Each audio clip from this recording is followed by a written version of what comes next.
Okay. The first presentation was about selection of patients. Now, and I showed you already there are two types of technique in functional stereotactic surgery. It's the lesioning and it is the stimulation. And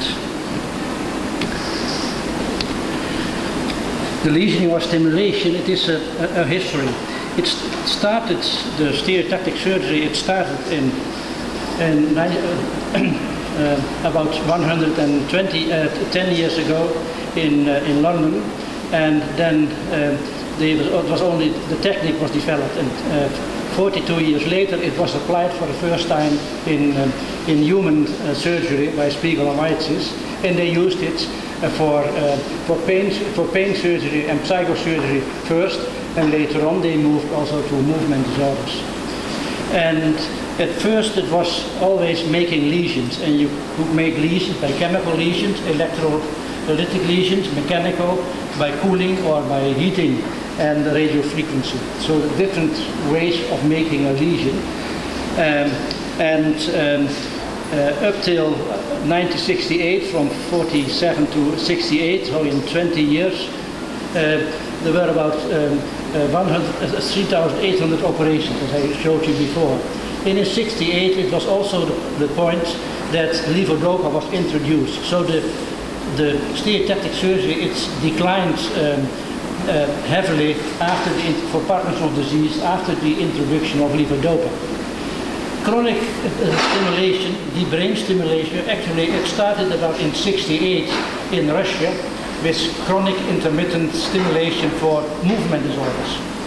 It's in Leningrad by Mrs. Bakterova. And later on in France, Benabit and Polak, they started in about 87 with stimulation in tremor, in the Parkinsonian patients for tremor, because they thought that may prevent adverse events that will be made by lesioning. In 1990, it started with STN stimulation and lesioning in animals. And in 1994, the STN was the primary target for the brain stimulation in Parkinson's disease. You see this, from 94, there is a huge increase of the DBS. There is some lesioning still continuing up to now. And for example, for tremor or some patients who can't tolerate this deep brain stimulation. At the same time, in 54, it was already another way of making lesions. That was by ultrasound. And it is a period that is not mentioned, but in 2002, they took up again another way of making a lesion for brain surgery, and from 2010 also they tried it for cases in tremor and dystonia. And a third method, and I think we will hear there more as the last speaker, is about this radiosurgery or the gamma knife. It was introduced already in 1987 by Lexell, and then reintroduced in 2010 for brain surgery and for epilepsy, but also for movement disorder on an experimental base. So lesioning is still going on, although DBS is much more performed. So the two techniques, the lesioning and the brain stimulation. Lesioning called the tomy, and this is the continuous high frequency electrical stimulation. They are both symptomatic treatments, so they are not healing, but you only give a symptomatic treatment, and they give this improvement of symptoms and not healing a disease. The idea is that in lesioning you have more permanent adverse events than for DBS. Therefore, a bilateral application is possible, even to perform it in one session for the brain stimulation, and in lesioning it is mainly used for a unilateral approach. And you can adjust in the brain stimulation after the surgery. If you are not satisfied, you can play with it and you can improve the symptoms. Well, after making a lesion, the work has been done and you can't change the effects anymore. The DBS, it's time consuming and it is real expensive. While lesioning, it is not in the post-operative phase, not time consuming. It has been performed, so that's it, and it is not expensive. But for both the lesioning and the DBS, you need a very careful selection of the patients. What do we know about lesioning surgery still? And I will go treat the different targets, the thalamus, the globus pallidus, and the subthalamic nucleus separately. We know from the long-term follow-up of Subthalamotomy, making a lesion in the thalamus, I did a study with nearly 20 years follow-up, that there is a permanent improvement of tremor in 87% of the patients, and a permanent improvement for the rigidity in about 70% of the patients. And no effect, of course, on the course of the disease.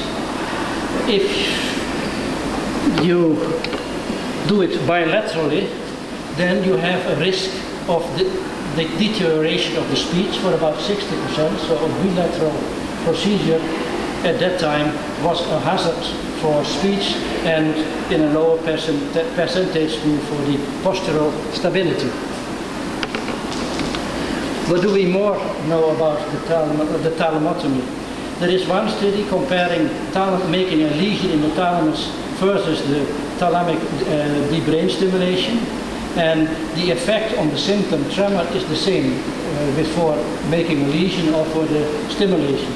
But in this group, it was possible to make a bilateral implantation of the DBS electrode, so a bilateral treatment, while for the Subthalamotomy group it was only performed unilaterally. So that made a better functioning improvement in the group with the bilateral DBS. Then I show you one patient who got a thalamotomy. He had a dystonic tremor after a road traffic accident. He had posturing, and he was not improved by any other treatment, neither by botulinum toxin, and he had a functional and cosmetic improvement by pallidotomy, this person.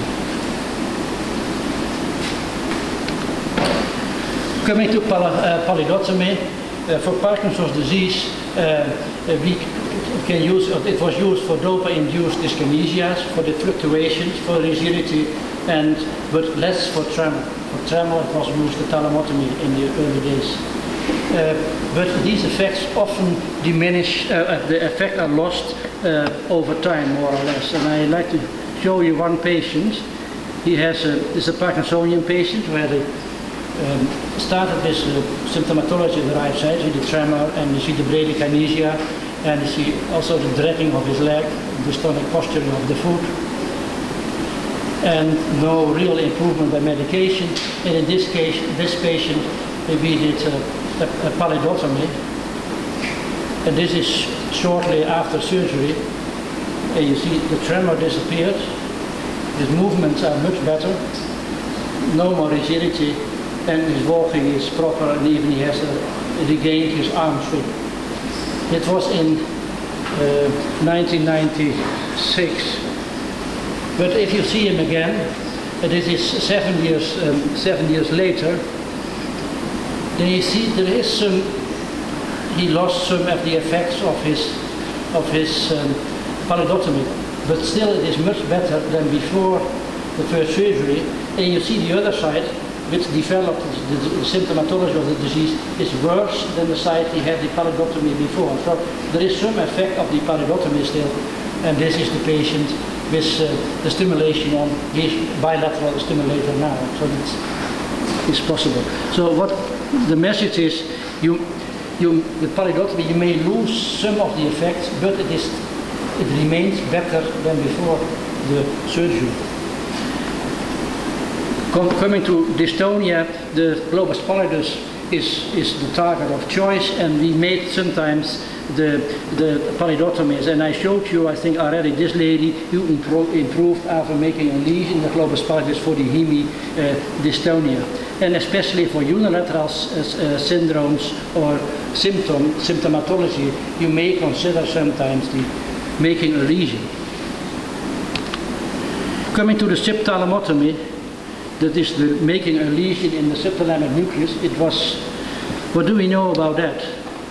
In 1990, they started with making lesions in the subthalamic nucleus in primates, and the primates were made Parkinsonian, this MPTP monkeys, and what they thought was an improvement of the Parkinsonian symptomatology, but they had a variable or persistent hemicoria.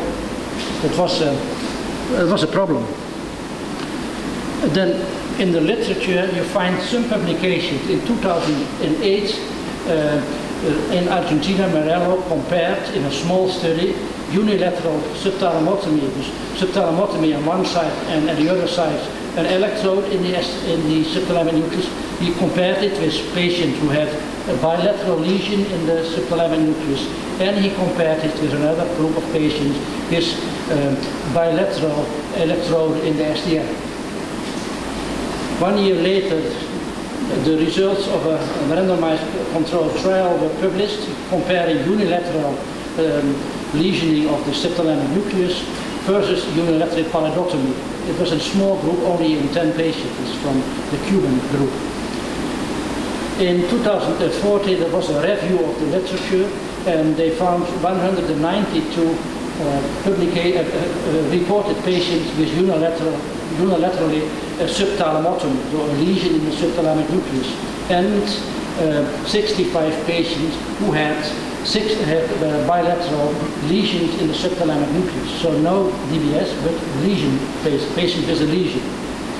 In 2014, accompanying this manuscript, there was an editorial in the GNMP, the Journal of Neurology and Neurosurgery Psychiatry, and the head of it was, does subthalamotomy have a place in the treatment of Parkinson's disease by Tarsi? And to end with, in 2015, there was a publication, the results of 89 patients of the Cuban and Spanish group about unilateral subthalamotomy followed for up to 3 years. And what are the results of all these publications? Well, it appeared that unilateral subthalamotomy is comparable in improving the symptomatology with unilateral pallidotomy. Second, subthalamotomy together with contralateral stimulation of the STN compared with the bilateral STN DBS or patient with bilateral lesion in the subthalamic nucleus, the improvements are about the same. Subthalamotomy reduces also levodopa, like DBS in the subthalamic nucleus.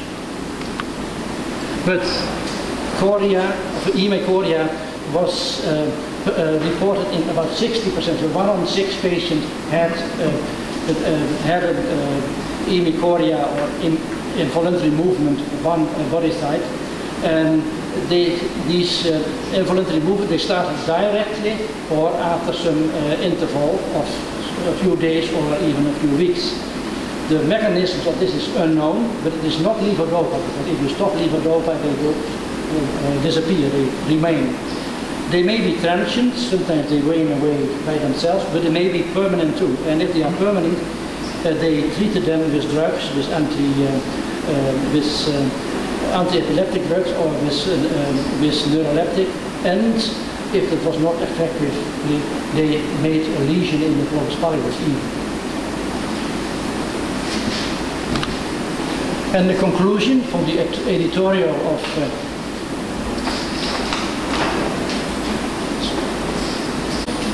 where we can now continue again, this comparing the two techniques, the thalamotomy, the pallidotomy, the the nucleotomy in the subthalamic nucleus. There is the lesioning, comparing with the brain stimulation in Parkinson's disease especially. It appeared that in the DBS permanent adverse events, well, they are not so much different if you take the long term, comparing lesioning with DBS. It's a question mark made by Harris. And bilateral application in the modern time, it has been performed without these horrible adverse events in selected patients you may consider. In Amanda Hooper, she wrote in the American Journal a consideration for lesioning therapy. And you may consider lesioning in a patient who is immunocompromised because they are more prone for infections than in the case of the brain stimulation. And old age and friable skin, that may be a contraindication for implanting electrodes. In severe cases, you may consider making a lesion. Very young children, you can't implant an electrode, and if they are really in need, they perform sometimes making a lesion. For example, in very severe generalized dystonia, you may consider bilateral pallidotomy. In unilateral procedures, severe unilateral channel or dystonia, you may consider making a lesion instead of implanting an electrode. And economic reasons are also something you have to think about.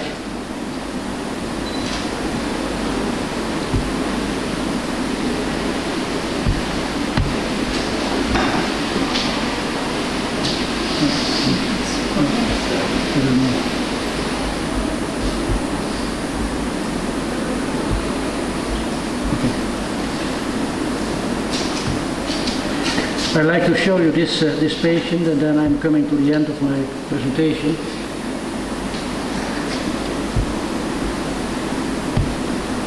Well, it's not working, so I continue. The conclusions are there is a vast group of patients with Parkinson's disease or other movement disorders in the world who cannot afford the brain stimulation.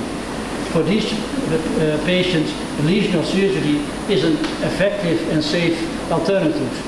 It is written by an Indian neurosurgeon in 2006. And it is especially for thalamotomy and pallidotomies. Concerning the subthalamotomies, according to Taji, it is still an experimental treatment, but may be an option in collaboration with an experienced center and in a controlled setting. So if there is reason that you consider for this patient, this severe Parkinsonian patient, surgery, and you can't get stimulation, you may consider a thing like this. And to end with, the same Indian neurosurgeon is lesional surgery is an orphan that is awaiting adoption and deserves better recognition and promotion among doctors and the lay public. Thank you for your attention.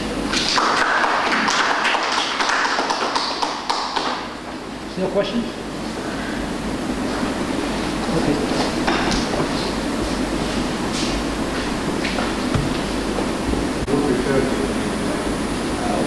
More efficient in treatment? Well, we are used to the stimulation because this seems to be less hazardous and you have less risk for making a direct lesion. But at the moment, at the modern times, this is better imaging. People are considering more and more also lesioning for economic reasons and also for patients who are living far away from centers who can't cope with this brain stimulation. Oh well, that is quite different because there is making a lesion with a blockage. For stimulation, you have a mixture of stimulation, sedation, and inhibition. But it depends on which which muscles, which part of the nervous system are stimulated. If you are near a cell body, this will be inhibition. But if you are in the end of threats, or it may be stimulation. Thank you.